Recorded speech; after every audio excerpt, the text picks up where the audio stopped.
بسم الله الرحمن الرحيم. قال ألم أقل لك إنك لن تستطيع معي صبرا قال إن سألتك عن شيء بعدها فلا تصاحبني قد بلغت من لدني عذرا فانطلقا حتى إذا أتيا أهل قرية استطعما أهلها فأبوا أن يضيفوهما فوجدا فيها جدارا يريد أن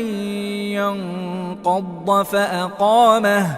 قال لو شئت لاتخذت عليه أجرا قال هذا فراق بيني وبينك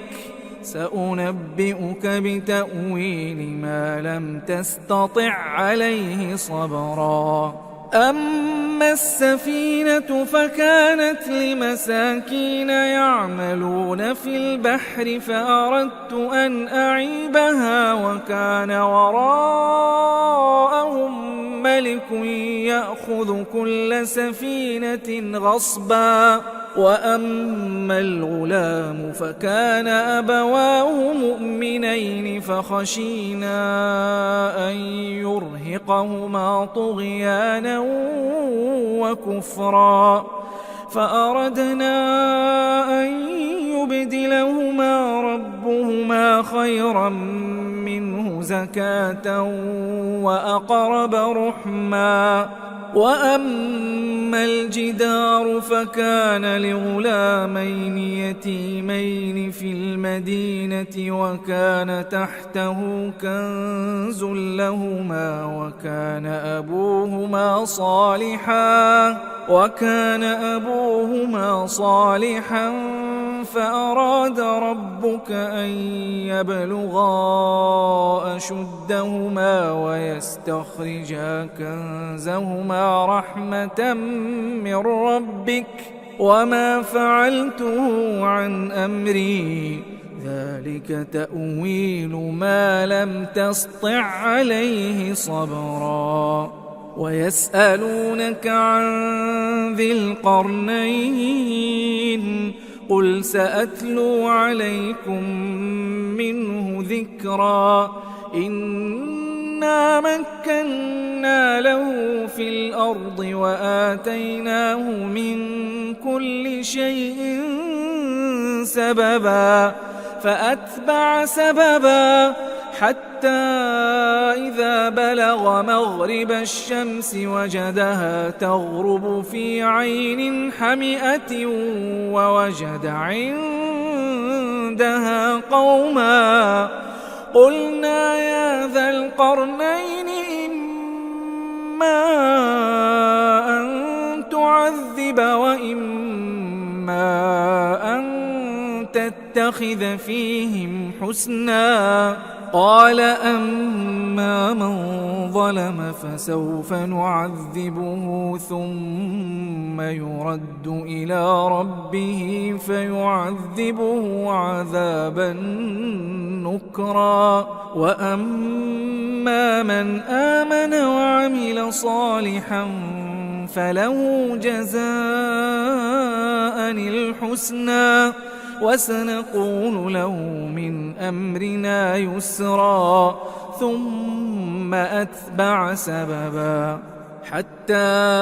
إذا بلغ مطلع الشمس وجدها تطلع على قوم لم نجعل لهم من دونها سترا كذلك وقد أحطنا بما لديه خبرا ثم أتبع سببا حتى إذا بلغ بين السدين وجد من دونهما قوما لا يكادون يفقهون قولا قالوا يا ذا القرنين إن يأجوج ومأجوج مفسدون في الأرض فهل نجعل لك خرجا على أن تجعل بيننا وبينهم سدا قال ما مكني فيه ربي خير فأعينوني بقوة أجعل بينكم وبينهم ردما آتوني زبر الحديد حتى إذا ساوى بين الصدفين قال انفخوا حتى إذا جعله نارا قال آتوني أفرغ عليه قطرا فما استطاعوا أن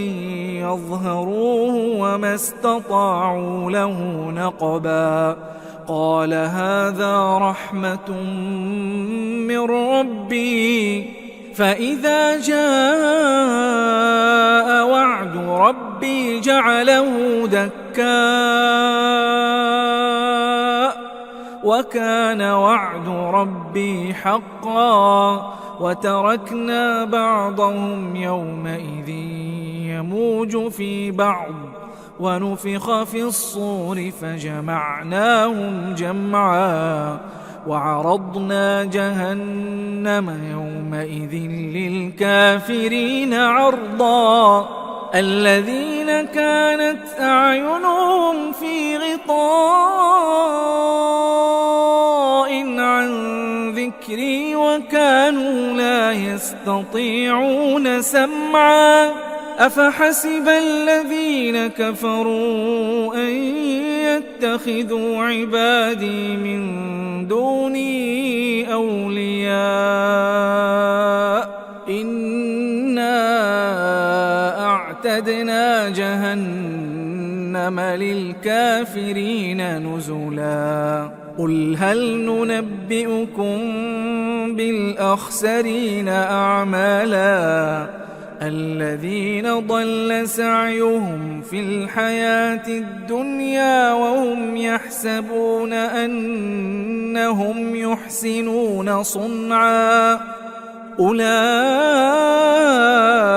الذين كفروا بآيات ربهم ولقائه فحبطت أعمالهم فلا نقيم لهم يوم القيامة وزنا ذلك جزاؤهم جهنم بما كفروا واتخذوا آياتي ورسلي هزوا إن الذين آمنوا وعملوا الصالحات كانت لهم جنات الفردوس نزلا خالدين فيها لا يبغون عنها حولا قل لو كان البحر مدادا لكلمات ربي لنفد البحر قبل أن تنفد كلمات ربي ولو جئنا بمثله مددا قل إنما أنا بشر مثلكم يوحى إلي أنما إلهكم إله واحد فمن كان يرجو لقاء ربه فليعمل عملا صالحا ولا يشرك بعبادة ربه أحدا. بسم الله الرحمن الرحيم. كافها يا عين صاد ذكر رحمة ربك عبده زكريا إذ نادى ربه نداء خفيا قال رب إني وهن العظم مني واشتعل الرأس شيبا ولم أكن بدعائك رب شقيا وإني خفت الموالي من ورائي وكانت امرأتي عاقرا فهب لي من لدنك وليا يرثني ويرث من آل يعقوب واجعله رب رضيا يا زكريا إنا نبشرك بغلام اسمه يحيى لم نجعل له من قبل سميا قال رب أنى يكون لي غلام وكانت امرأتي عاقرا وقد بلغت من الكبر عتيا قال كذلك قال ربك هو علي هين وقد خلقتك من قبل ولم تك شيئا قال رب اجعل لي آية قال آيتك ألا تكلم الناس 3 ليال سويا فخرج على قومه من المحراب فأوحى إليهم أن سبحوا بكرة وعشيا يا يحيى خذ الكتاب بقوة وآتيناه الحكم صبيا وحنانا من لدنا وزكاة وكان تقيا وبرا بوالديه ولم يكن جبارا عصيا وسلام عليه يوم ولد ويوم يموت ويوم يبعث حيا واذكر في الكتاب مريم إذ انتبذت من أهلها مكانا شرقيا فاتخذت من دونهم حجابا فأرسلنا إليها روحنا فتمثل لها بشرا سويا قالت إني أعوذ بالرحمن منك إن كنت تقيا قال إنما أنا رسول ربك لأهب لك غلاما زكيا قالت أنى يكون لي غلام ولم يمسسني بشر ولم أك بغيا قال كذلك قال ربك هو علي هين ولنجعله آية للناس ورحمة منا وكان أمرا مقضيا فحملته فانتبذت به مكانا قصيا فأجاءها المخاض إلى جذع النخلة قالت يا ليتني مت قبل هذا وكنت نسيا منسيا فناداها من تحتها ألا تحزني قد جعل ربك تحتك سريا وهزي إليك بجذع النخلة تساقط عليك رطبا جنيا فكلي واشربي وقري عينا، فإما ترين من البشر أحدا فقولي إني نذرت للرحمن صوما فلن أكلم اليوم إنسيا. فأتت به قومها تحمله، قالوا يا مريم لقد جئت شيئا فريا. يا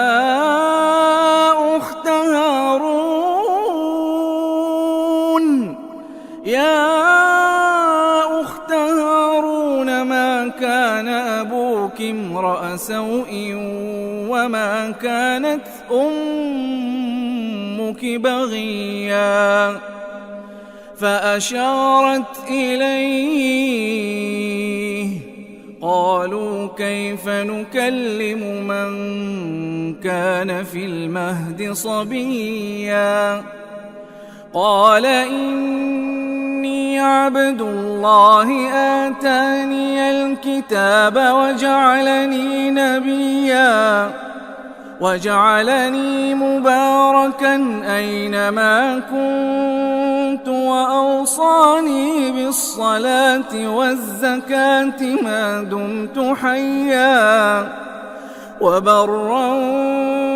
بوالدتي ولم يجعلني جبارا شقيا. والسلام علي يوم ولدت ويوم أموت ويوم أبعث حيا. ذلك عيسى ابن مريم قول الحق الذي فيه يمترون. ما كان لله أن يتخذ من ولد سبحانه، إذا قضى أمرا فإنما يقول له كن فيكون.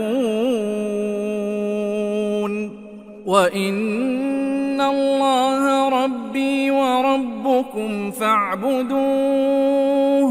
هذا صراط مستقيم. فاختلف الأحزاب من بينهم، فويل للذين كفروا من مشهد يوم عظيم.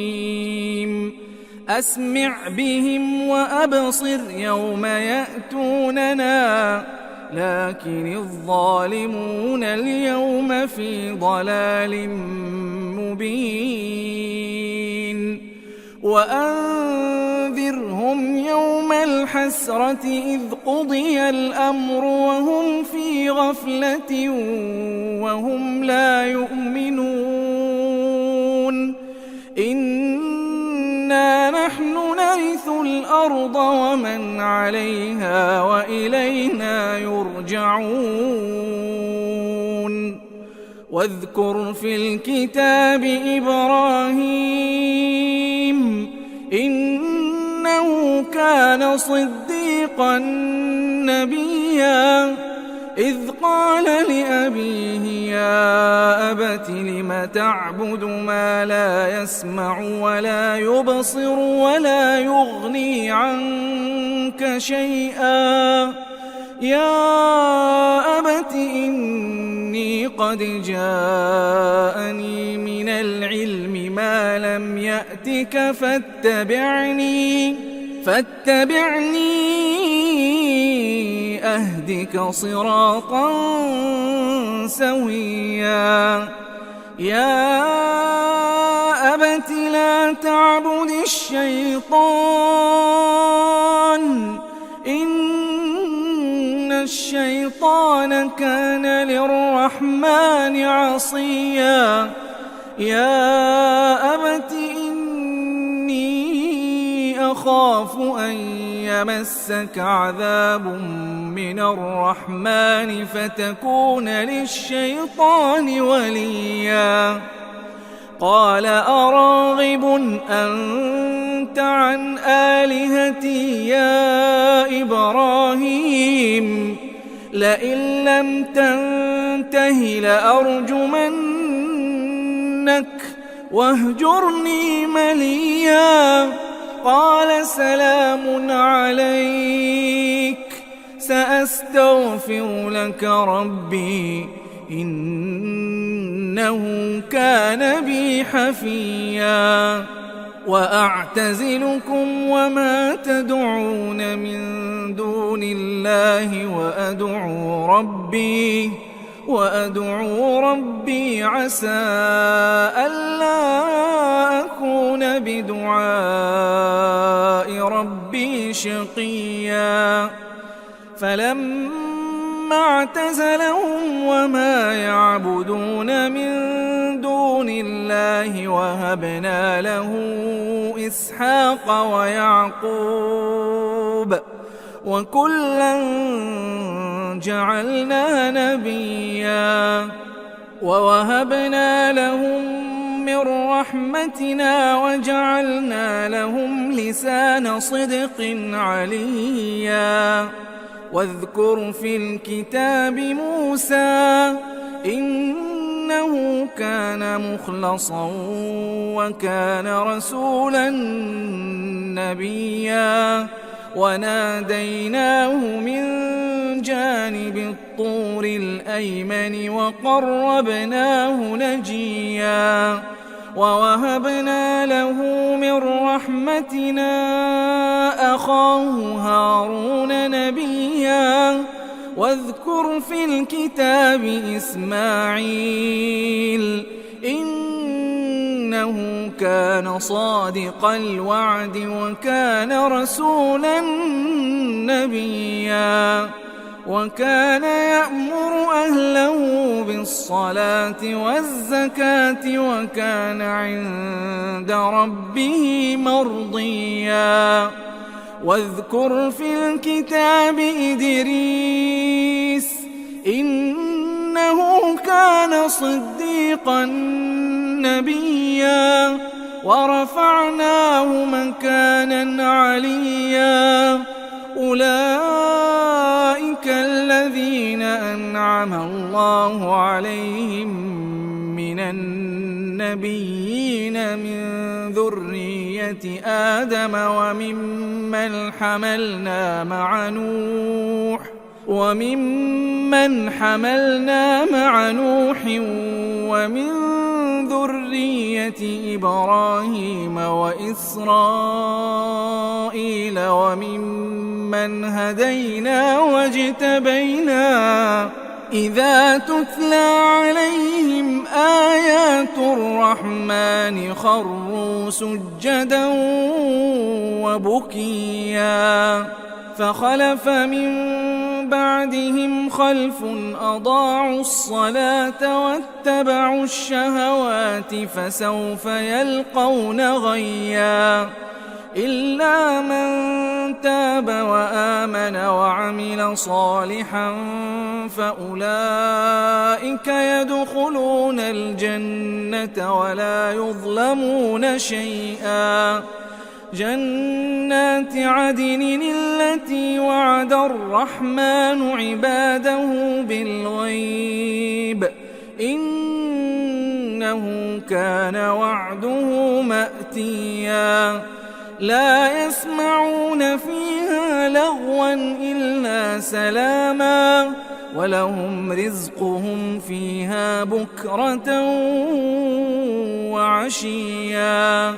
تلك الجنة التي نورث من عبادنا من كان تقيا وما نتنزل إلا بأمر ربك له ما بين أيدينا وما خلفنا وما بين ذلك وما كان ربك نسيا رب السماوات والأرض وما بينهما فاعبده واصطبر لعبادته هل تعلم له سميا ويقول الإنسان الإنسان أإذا ما مت لسوف أخرج حيا أولا يذكر الإنسان أنا خلقناه من قبل ولم يك شيئا فوربك لنحشرنهم والشياطين ثم لنحضرنهم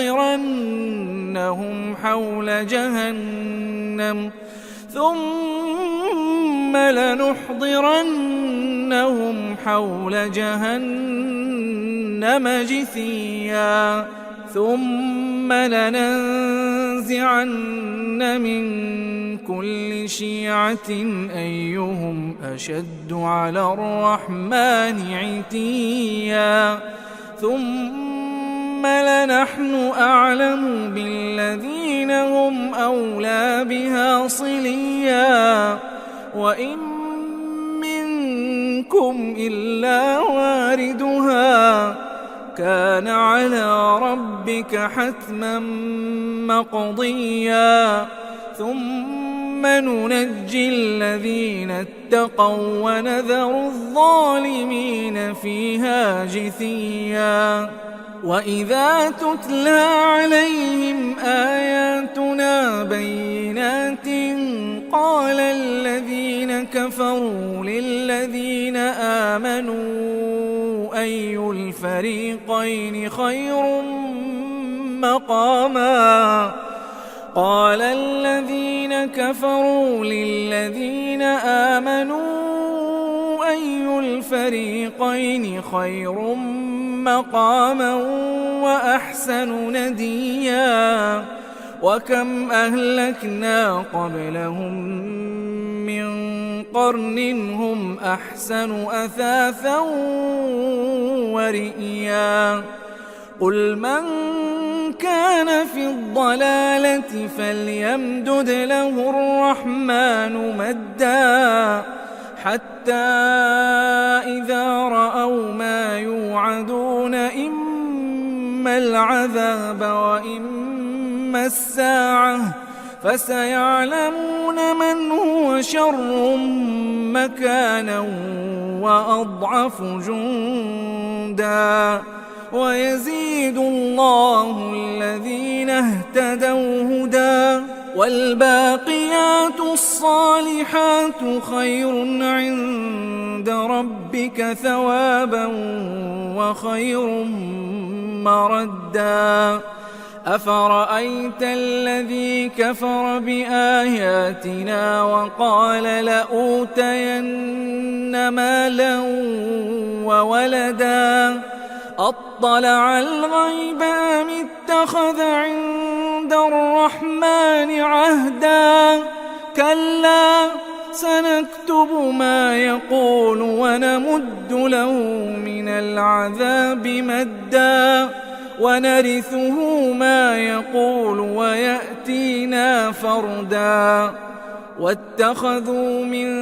دون الله آلهة ليكونوا لهم عزا كلا سيكفرون بعبادتهم ويكونون عليهم ضدا ألم تر أنا أرسلنا الشياطين على الكافرين تؤزهم أزا فلا تعجل عليهم إنما نعد لهم عدا يوم نحشر المتقين إلى الرحمن وفدا ونسوق المجرمين إلى جهنم وردا لا يملكون الشفاعة إلا من اتخذ عند الرحمن عهدا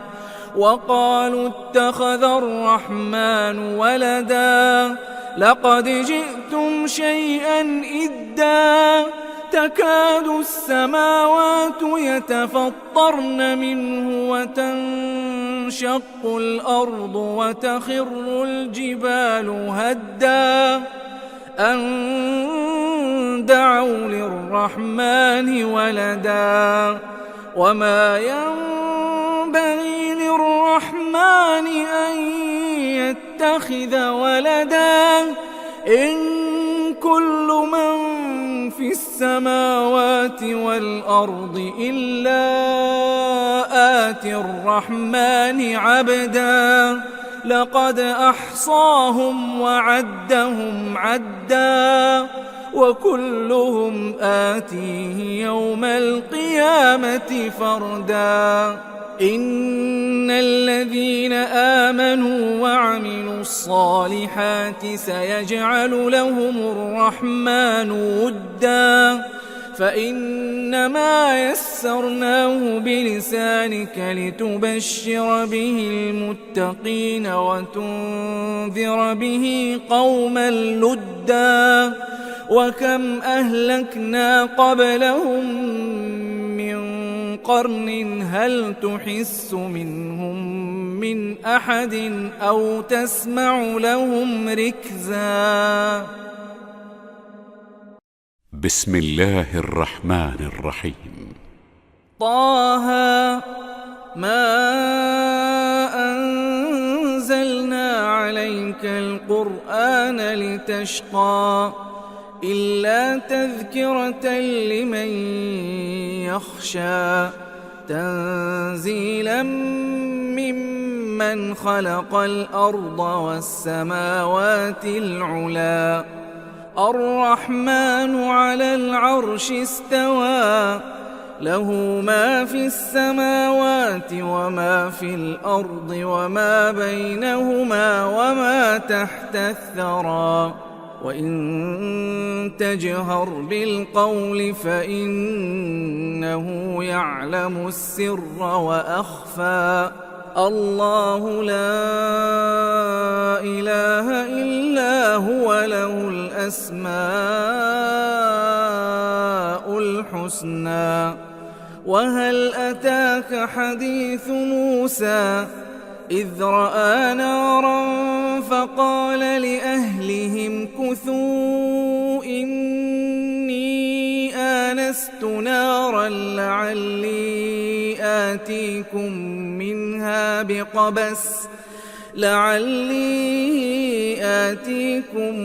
منها بقبس أو أجد على النار هدى فلما أتاها نودي يا موسى إني أنا ربك فاخلع نعليك إنك بالوادي المقدس طوى وأنا اخترتك فاستمع لما يوحى إنني أنا الله لا إله إلا أنا فاعبدني وأقم الصلاة لذكري إن الساعة آتية أكاد أخفيها لتجزى كل نفس بما تسعى فلا يصدنك عنها من لا يؤمن بها واتبع هواه فتردى وما تلك بيمينك يا موسى قال هي عصاي أتوكأ عليها وأهش بها على غنمي ولي فيها مآرب أخرى قال ألقها يا موسى فألقاها فإذا هي حية تسعى قال خذها ولا تخف سنعيدها سيرتها الأولى واضمم يدك إلى جناحك تخرج بيضاء من غير سوء آية أخرى لنريك من آياتنا الكبرى اذهب إلى فرعون إنه طغى قال رب اشرح لي صدري ويسر لي أمري واحلل عقدة من لساني يفقهوا قولي واجعل لي وزيرا من أهلي هارون أخي أشدد به أزري وأشركه في أمري كي نسبحك كثيرا ونذكرك كثيرا إنك كنت بنا بصيرا قال قد أوتيت سؤلك يا موسى ولقد مننا عليك مرة أخرى إذ أوحينا إلى أمك ما يوحى أن اقذفيه في التابوت فاقذفيه في اليم فليلقه اليم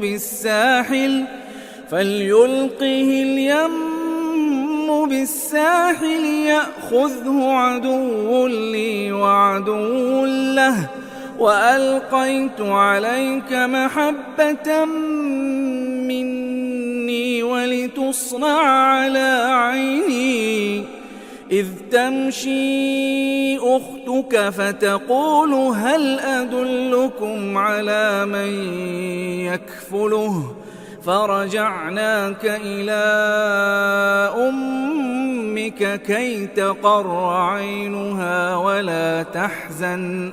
وقتلت نفسا فنجيناك من الغم وفتناك فتونا فلبثت سنين في أهل مدين ثم جئت على قدري يا موسى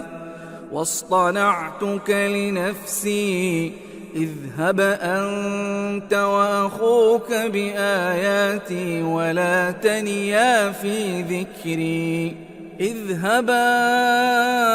إلى فرعون إنه طغى فقولا له قولا لينا لعله يتذكر أو يخشى قالا ربنا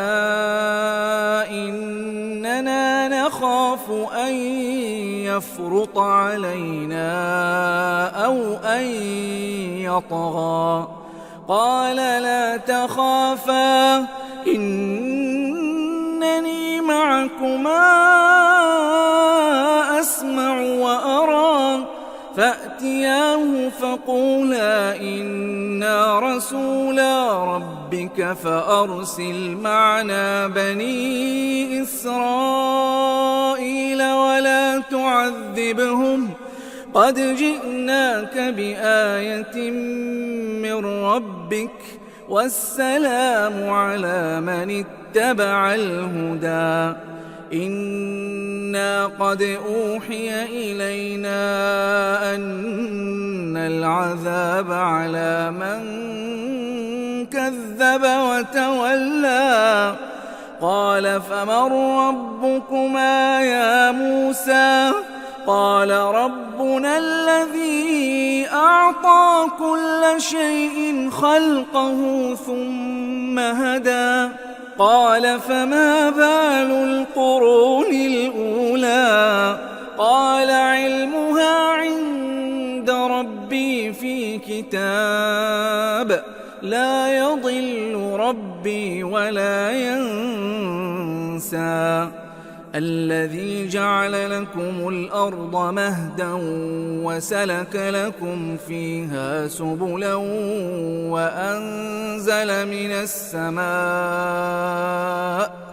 وأنزل من السماء ماء فأخرجنا به أزواجا من نبات شتى كلوا وارعوا أنعامكم إن إن في ذلك لآيات لأولي النهى منها خلقناكم وفيها نعيدكم ومنها نخرجكم تارة أخرى ولقد أريناه آياتنا كلها فكذب وأبى قال أجئتنا لتخرجنا من أرضنا بسحرك يا موسى فلنأتينك بسحر مثله فاجعل بيننا وبينك موعدا لا نخلفه نحن ولا أنت مكانا سوى قال موعدكم يوم الزينة وأن يحشر الناس ضحى فتولى فرعون فجمع كيده ثم أتى قال لهم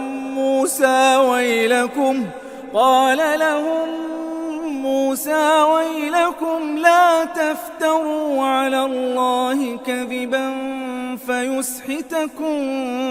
بعذاب وقد خاب من افترى فتنازعوا أمرهم بينهم وأسروا النجوى قالوا إن هذان لساحران يريدان أن يخرجاكم من أرضكم بسحرهما ويذهبا بطريقتكم المثلى فأجمعوا كيدكم ثم أتوا صفا وقد أفلح اليوم من استعلى قالوا يا موسى إما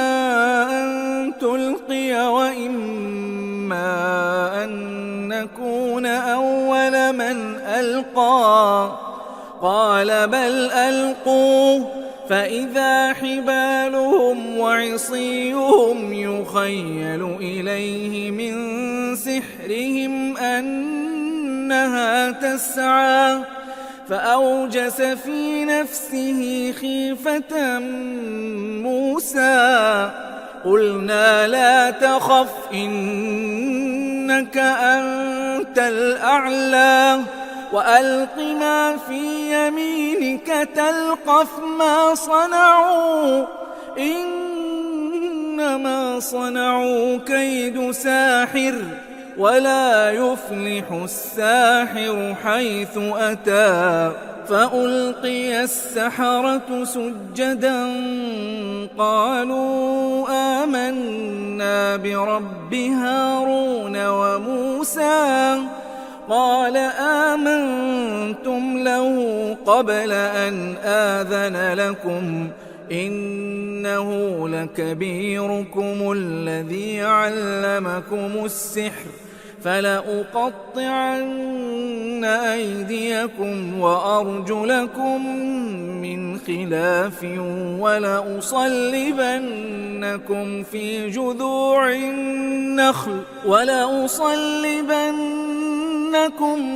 جذوع النخل ولتعلمن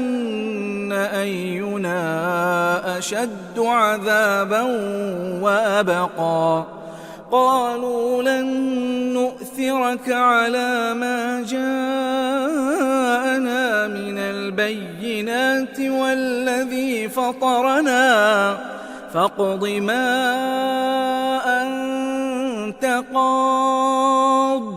إنما تقضي هذه الحياة الدنيا إنا آمنا بربنا ليغفر لنا خطايانا وما أكرهتنا عليه من السحر والله خير وأبقى إنه من يأت ربه مجرما فإن إن له جهنم لا يموت فيها ولا يحيا ومن يأته مؤمنا قد عمل الصالحات فأولئك لهم الدرجات العلى جنات عدن تجري من تحتها الأنهار خالدين فيها وذلك جزاء من تزكى ولقد أوحينا إلى موسى أن أسر بعبادي فاضرب لهم طريقا في البحر يبسا لا تخاف دركا ولا تخشى فأتبعهم فرعون بجنوده فغشيهم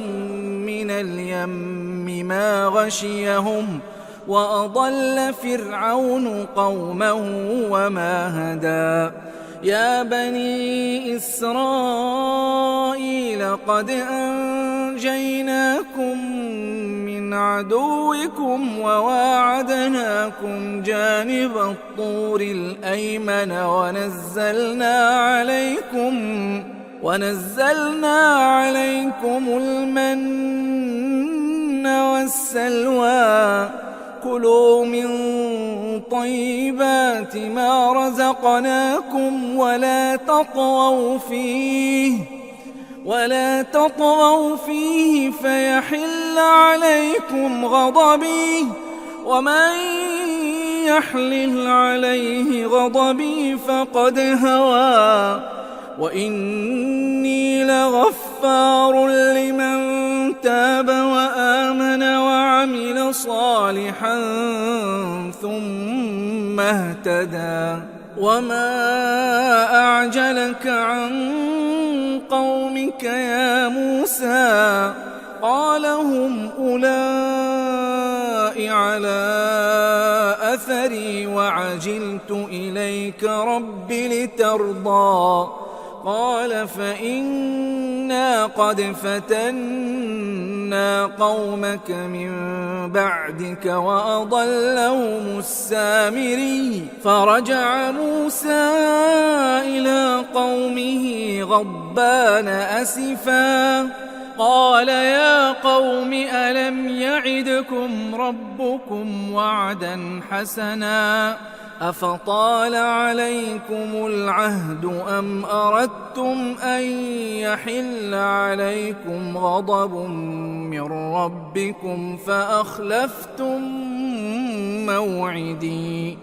قالوا ما أخلفنا موعدك بملكنا ولكننا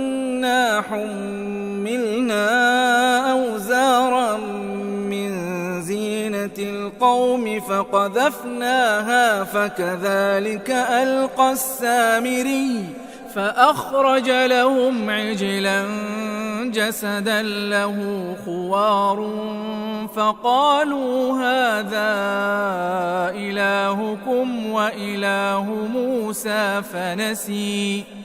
أفلا يرون ألا يرجع إليهم قولا ولا يملك لهم ضرا ولا نفعا ولقد قال لهم هارون من قبل يا قوم إنما فتنتم به وإن ربكم الرحمن فاتبعوني وأطيعوا أمري قالوا لن نبرح عليه عاكفين حتى يرجع إلينا موسى قال يا هارون ما منعك إذ رأيتهم ضلوا ألا تتبعني أفعصيت أمري قال يا ابن أم لا تأخذ بلحيتي ولا برأسي إني خشيت أن تقول فرقت بين بني إسرائيل فارقب قولي. قال فما خطبك يا سامري؟ قال بصرت بما لم يبصروا به فقبضت قبضة من أثر الرسول فنبذتها وكذلك سولت لي نفسي. قال فاذهب فإن لك في الحياة أن تقول لا مساس وإن لك موعدا لن تخلفه وانظر إلى إلهك الذي ظلت عليه عاكفا لنحرقنه ثم لننسفنه في اليم نسفا إنما إلهكم الله الذي لا إله إلا هو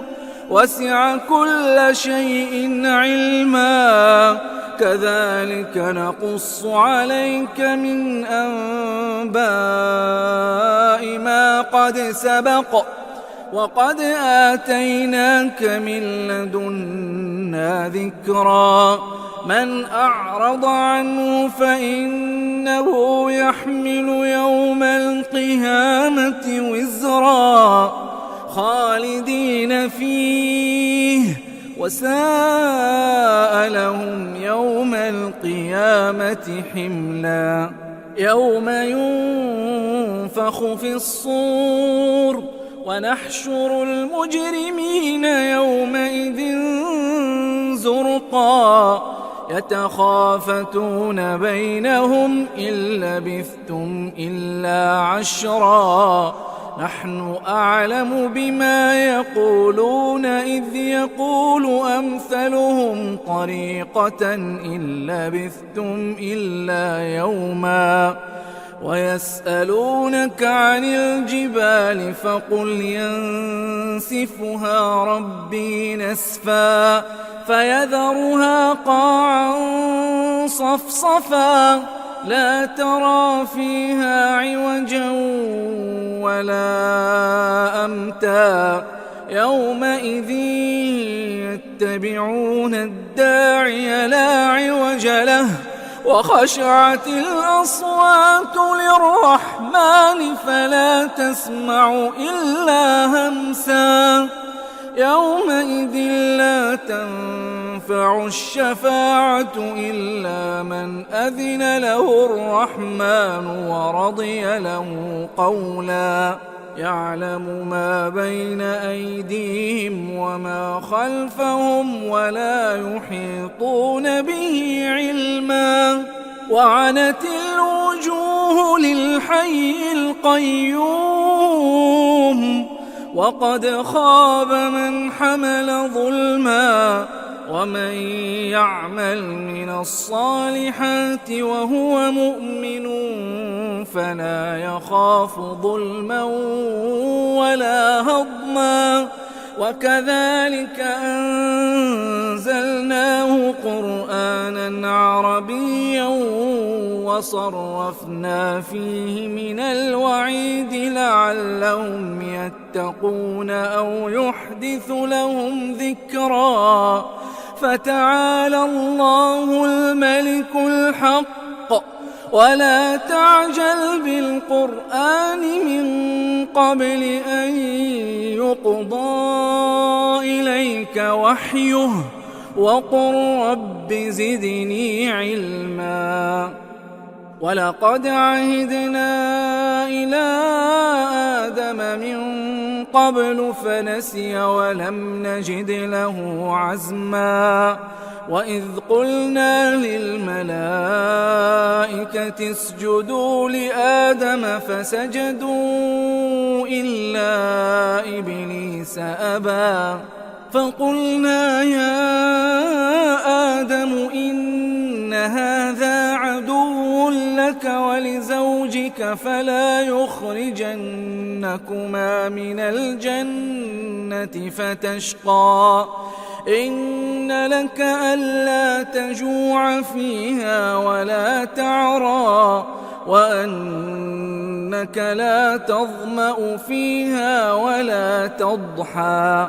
فوسوس إليه الشيطان قال يا آدم هل أدلك على شجرة الخلد وملك لا يبلى؟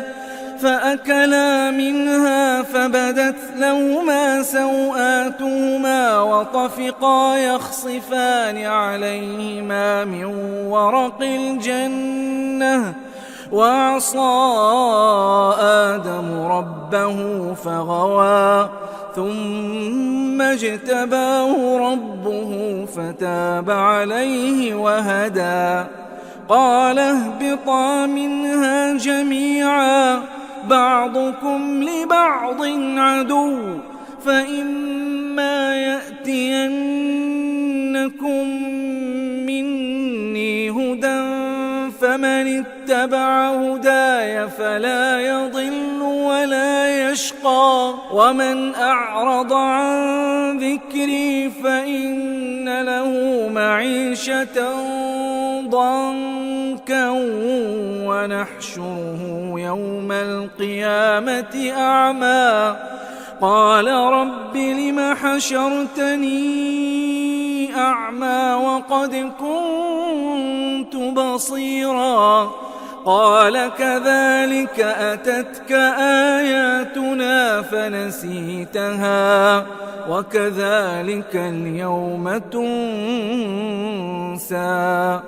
وكذلك نجزي من أسرف ولم يؤمن بآيات ربه ولعذاب الآخرة أشد وأبقى. أفلم يهد لهم كم أهلكنا قبلهم من القرون يمشون في مساكنهم إن في ذلك لآيات لأولي النهى. ولولا كلمة سبقت من ربك لكان لزاما وأجل مسمى. فاصبر على ما يقولون وسبح بحمد ربك قبل طلوع الشمس وقبل غروبها ومن آناء الليل فسبح وأطراف النهار لعلك ترضى. ولا تمدن عينيك إلى ما متعنا به أزواجا منهم زهرة الحياة الدنيا لنفتنهم فيه ورزق ربك خير وأبقى. وأمر أهلك بالصلاة واصطبر عليها لا نسألك رزقا نحن نرزقك والعاقبة للتقوى. وقالوا لولا يأتينا بآية من ربه أولم تأتهم بينة ما في الصحف الأولى ولو أنا أهلكناهم بعذاب من قبله لقالوا ربنا لولا أرسلت إلينا رسولا فنتبع آياتك من قبل أن نذل ونخزى. قل كل متربص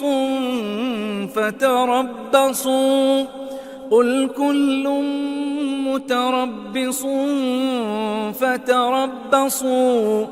فستعلمون من أصحاب الصراط السوي ومن اهتدى.